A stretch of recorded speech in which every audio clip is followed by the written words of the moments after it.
if they can destroy my credibility, as they did Martin Luther King first, take him down in the eyes of his people and then assassinate him. I don't believe that America is beyond that. I believe it's being discussed right now in the White House. I believe it's being discussed by certain members of Congress. How are you going to deal with Farrakhan? Yes, I presented you with a dilemma, but I'm warning America. I'm not Martin Luther King. I'm not Malcolm X. I'm in a little different time frame. And I think you would be wise to see if God is with me. And if God is with me, you would be well to leave me alone. In his public utterances, he remains eloquent and bitter about white America's role in the injustices his black brothers and sisters have suffered down the years. He has been even more bitter about America's Jews. But even though many Americans, black and white, perceive him as a racist, this leader of the Nation of Islam, with his million-man march last October, made himself a force to be reckoned with. In person, this rather private man can come across as earnest and reasonable in professing his desire for a true reconciliation between the races and religions in America. But almost everything he says has been drowned out by the current controversy over his recent meetings in the Middle East with sworn enemies of the United States.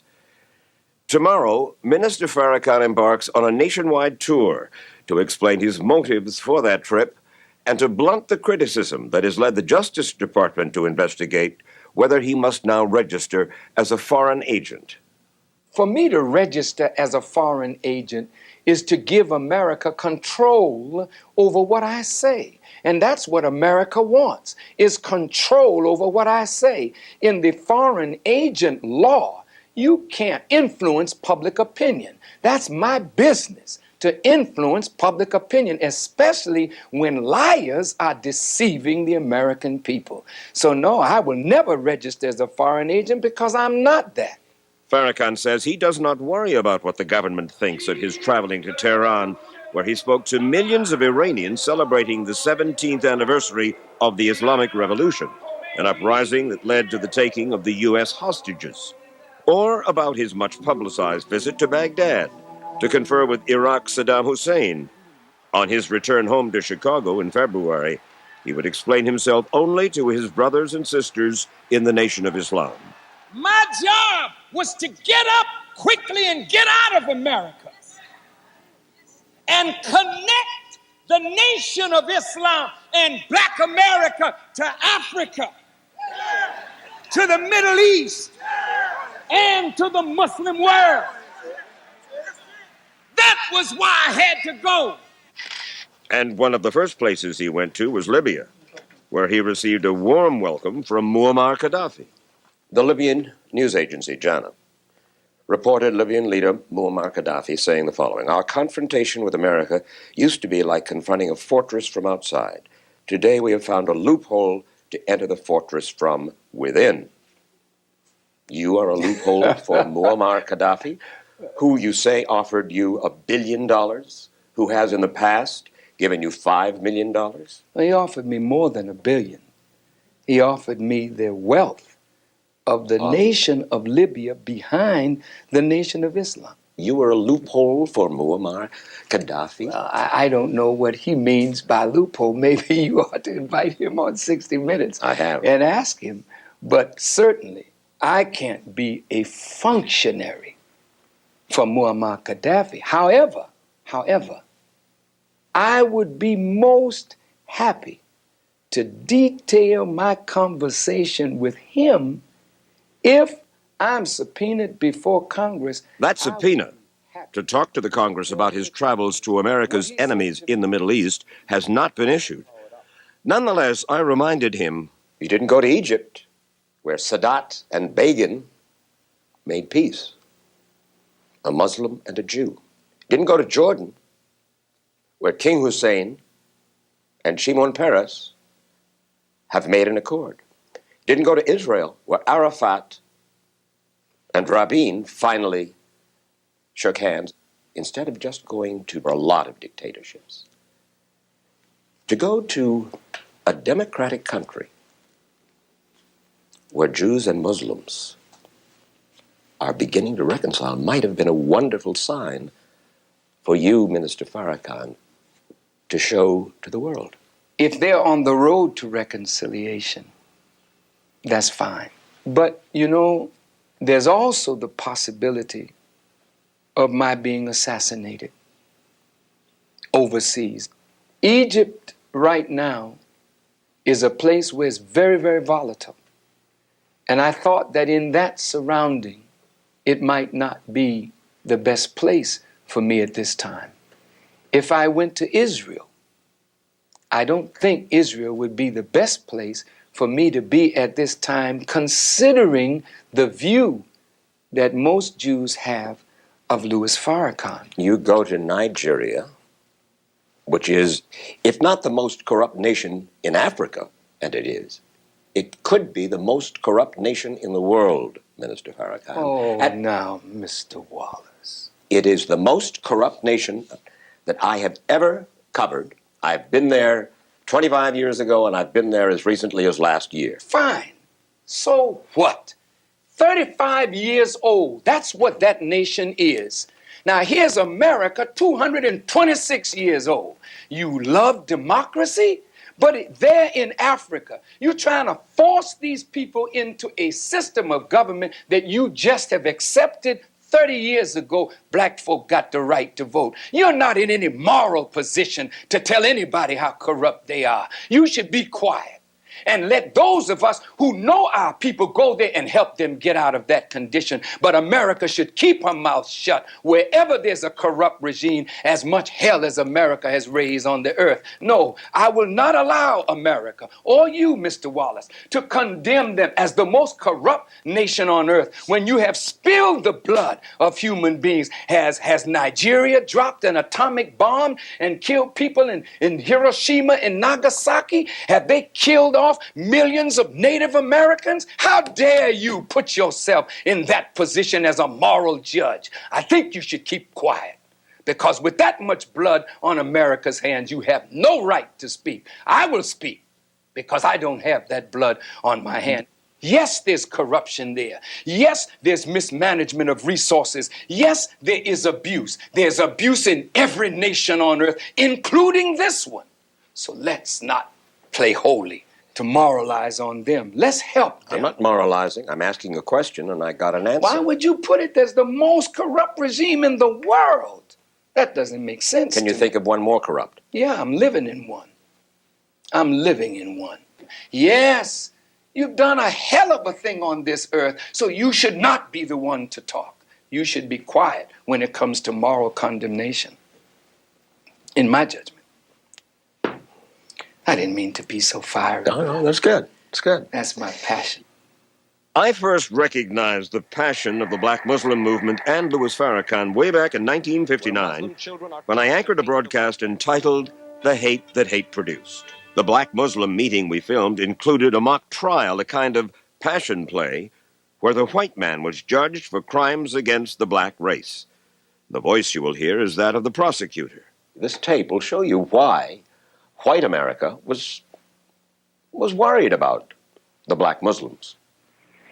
I charge the white man, ladies and gentlemen of the jury, with being the greatest murderer on earth. I charge the white man with being the greatest peace breaker on earth. I charge the white man with being the greatest adulterer on earth.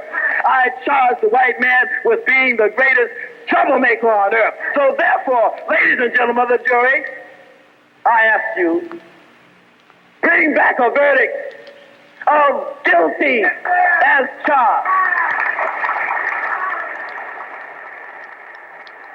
I'm sure you remember that. You wrote it. Yes. And you believed that then? Oh, yes, I believe it now. History is not false. If he says that the white man did all these things, I did not write the white man's history. That history is written in murder, in the bloodshed of the darker peoples of the world, and even in the bloodshed of your own people. Back at that time, Elijah Muhammad, the man whom you revere and still regard as the Messiah, in a certain sense, no? Yes. He wanted a separation. I couldn't even talk to him. Do you still believe in separation of the races? I believe, Mike, that if we can't get along in peace, then we should separate. We have serious differences that are exacerbated now over time between black and white.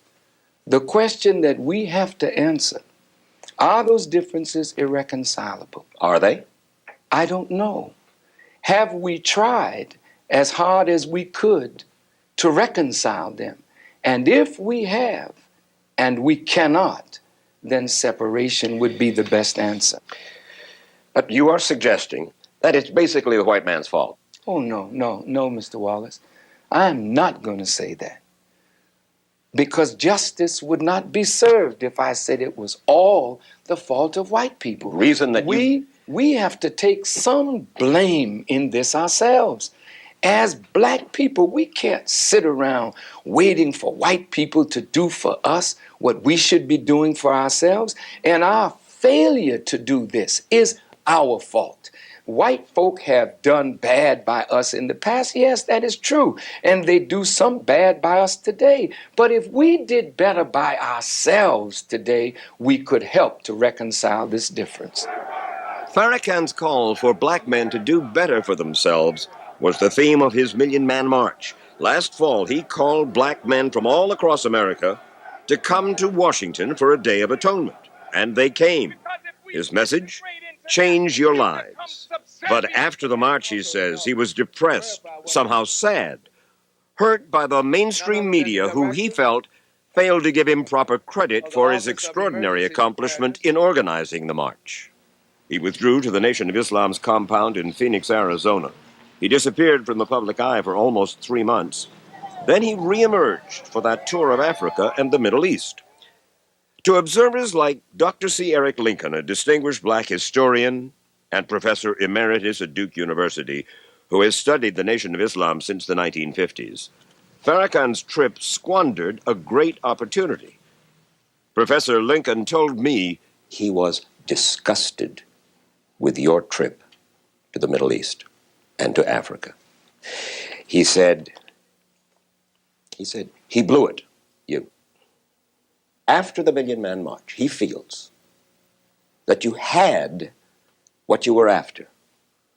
You had put yourself in the position as a leader of the entire black community in America, which you had never had before, and then that you just threw it away with the trip to Africa. You know. Now, this is from a man, yes, scholar, been a guest in your home, yes, loves you and your wife. and I love him. Let me say this. There are many people like Dr. Lincoln who think just like that. They were hurt because they watched my struggle. And they said, now he has arrived, okay? Right. And they felt not only that I had arrived for me, I had arrived for them because secretly they have wanted to embrace Louis Farrakhan. And just as they were about to put their arms around me, I went to Africa and the Middle East. And to quote them, I blew it. You spoke, in their view, against your own country. You know, some of your best patriots are those who never went along with the government position. Listen, everyone that stepped back from me, they didn't run away. They're behind a tree looking. Is he going to make it? How's he going to get out of this one?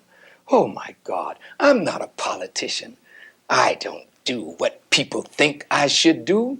I do what God inspires me to do. Which one of these leaders would have asked me to call for 1 million men to come to Washington? Not one. That was an inspiration from God that I followed, and they all applauded. Great thing you did. Mm-hmm. God inspired me to get up and leave this country, and before long, those same critics will say, I was wrong, Farrakhan. I want to show you now, Minister Farrakhan, an excerpt from your speech, Savior's Day in Chicago, a couple of months ago. I know you want to kill me, but I just raised the price. You want me dead, but you gonna pay a price to get that result. Who wants to kill you? Why? I believe that conversation is raging right now in government circles because I appear to be interfering with America's foreign policy objectives in Africa and in the Middle East. They want me kind of silenced or muzzled, and if they can destroy my credibility, as they did Martin Luther King first, take him down in the eyes of his people and then assassinate him. I don't believe that America is beyond that. I believe it's being discussed right now in the White House. I believe it's being discussed by certain members of Congress. How are you going to deal with Farrakhan? Yes, I presented you with a dilemma, but I'm warning America. I'm not Martin Luther King. I'm not Malcolm X. I'm in a little different time frame, and I think you would be wise to see if God is with me, and if God is with me, you would be well to leave me alone. More from Louis Farrakhan on Mike Tyson and rape, on Malcolm X, and on his relationship with America's Jewish community when we return. As treat women, their wives, and others too. I asked him why he had recently gone to Las Vegas to watch a convicted rapist, Mike Tyson, fight for the heavyweight title. We talked with him before Mike Tyson's latest episode of alleged sexual harassment in Chicago. What message does it send to your sisters in Islam that you went, in effect, to glorify a convicted rapist? Do you deny another human being the chance to change, to be made better? Before Mike Tyson went to prison, he visited me. We talked. And I told Mike, I said, brother, whether you are guilty of this charge or not, and he swore to me that he was not guilty. I said, but whether you're guilty of this charge or not, you have been abusive of women. I said, you know, with me, rape is a crime for which I believe the death penalty should be applied. Because what you've done to the woman, only God can bring her back from that. I said, and I wrote him a letter when he was in prison. I said, Mike, you will not leave prison until you learn the lesson that God intended for you to learn. So when I went to see Mike in his fight for the championship, I went to see whether this reformed human being, by the grace of God, would win his championship back. And I'm very proud of Mike. I'm very proud of the change that he has made in his life. You were brought up as an Episcopalian? Yes, sir. By your mother? Yes, sir. And your father, what did you know of your father? Very little. Very little. He was from the Caribbean, from the island of Jamaica, a very light-skinned black man who I believe had white parentage, black and white parentage. He was a philanderer, if you pardon the expression, and my mother broke up with him and reared us by herself. Did you miss not having a father? Yes, but my mother was so strong. She was both mother and father. And that's true in the black community in America today. No. Yes, it is. My dad liked women, and I don't know too many men who don't. But my mother loved her children and did her best to make a future for us, and for that, I am eternally grateful. It was his mother who encouraged him to play the violin, which he still plays today.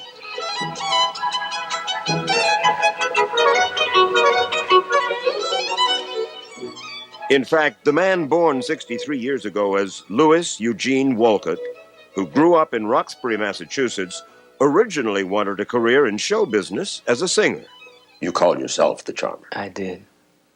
And since my parents were from the Caribbean and I loved calypso so well, I began singing calypso. And every calypsonian chooses some name.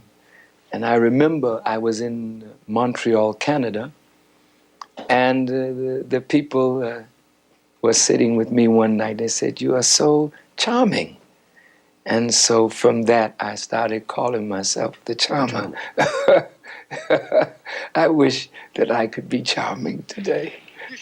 It was in 1955, after hearing the Honorable Elijah Muhammad speak, that he dedicated his voice to the black Muslim movement. 'Cause that's the only way we're gonna be free. Now he was Louis X. His mentor was Malcolm X, who was eventually gunned down at Harlem's Audubon Ballroom in 1965. Farrakhan has steadfastly denied any involvement in that murder. When Malcolm X's daughter Kubila was arrested last year for hiring a hitman to kill Farrakhan in retaliation for her father's murder, he would not press charges against her, believing the FBI had set her up. And that finally brought about a public reconciliation with Betty Shabazz, Malcolm's widow. I can't say that all the differences are reconciled. I can't say that the pain and the hurt of 30 years and the loss of her husband is all of a sudden forgotten. But I can say, Mr. Wallace, that atonement and reconciliation is absolutely necessary. And we took that theme from Jewish tradition. You don't trust the media. You've said so. You don't trust whites. You've said so. You don't trust Jews. You've said so. Well, here I am, white, Jewish, and a reporter. So why in the world did you trust me enough to sit down to talk to me this way, Well, Minister Farrakhan? Let me say this. I would not say that all whites and all Jews and all media are untrustworthy. That is not a fair characterization of my That's thinking. the perception of a lot of people in America. Perception is not necessarily reality. Take a look at this clip. You are wicked deceivers of the American people. You have sucked their blood.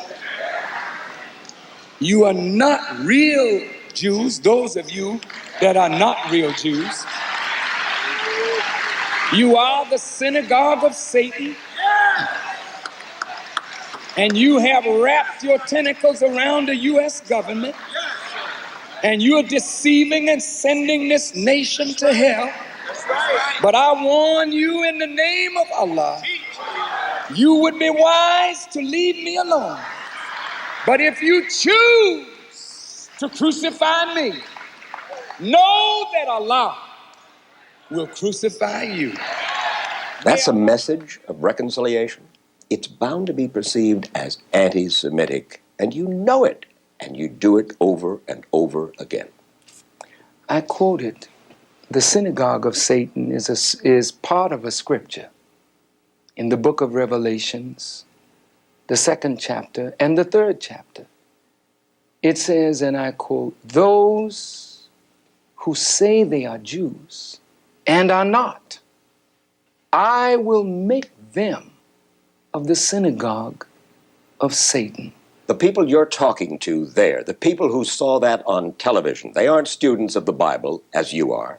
They don't know the scripture as you do. What they hear, what I heard, was overtones of absolute, you were sticking it to the Jews once again.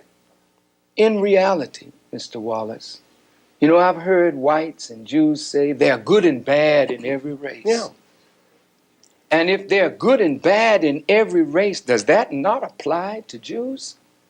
Are there good Jews and are there bad Jews? And if there are good Jews, what constitutes a good Jew? Give me a list of a half a dozen good Jews. No. Only God knows who the good are. There are good appearing Muslims, there are good appearing Christians, there are good appearing Jews, but God knows who is good. And so the good are those who live by the standard that makes you a Jew. Once you deviate from that standard, you're not a Jew anymore, from my vantage point. Have you talked about bad Muslims? Of course. Who? There are bad Muslims. There are Muslims who deviate from the path of God. I'm not anti-Semitic. I do not hate Jews. I want this to be very clear. I do not hate Jews. I do not hate people because their skin is white. What I hate is evil and injustice and exploitation, whether a black does it, whether a white does it, whether a Jew, a Muslim, or a Christian does it. And Farrakhan, despite all his past rhetoric, now says he wants to make a genuine effort at reconciliation with the Jewish community in America. I am willing to visit the board of rabbis in any city in America, sit down and talk with those scholars of Judaism. I am willing to visit a synagogue and speak to the Jewish people, because I do not want Jewish children to believe that they have somebody who, if he comes into great power, will put them in ovens. I don't want that for my children. I don't want that for your children. And if we don't want that for our children, then the question is, what are we willing to do today to stave off any ugly future? Have you made that kind of a suggestion before, Minister Farrakhan? Yes, I have. And what has been the response? Well, there are always preconditions. Well, Farrakhan, if you tone down your rhetoric... Well, you sure haven't toned down your rhetoric. I can't tone down what I believe to be truth. And if it's truth and if I'm in error, how am I going to know that? Unless there's a dialogue. And you say, no, Farrakhan, here's the truth. And if you can show me that I love truth, and I hope that I'm humble enough to be open enough to see the truth if you show it to me. My Jewish friends will say, Wallace, come on, we've heard all this before. He's not to be trusted. You know that. Well, that's on both sides. I know it. That's on both sides. I could say, well, we've heard that before, too, of reconciliation. Look at the Indians. Look at all the treaties that were signed. Yeah. And look at where they are. So let's not talk about trust, because I really don't think that you've earned trust. But we can earn it together, but time is running out on all of us. And I think if we're going to make that move, why not let's make it now? As we said, Louis Farrakhan, with the success of the Million Man March, made himself a man to watch in America. How many legions does he have?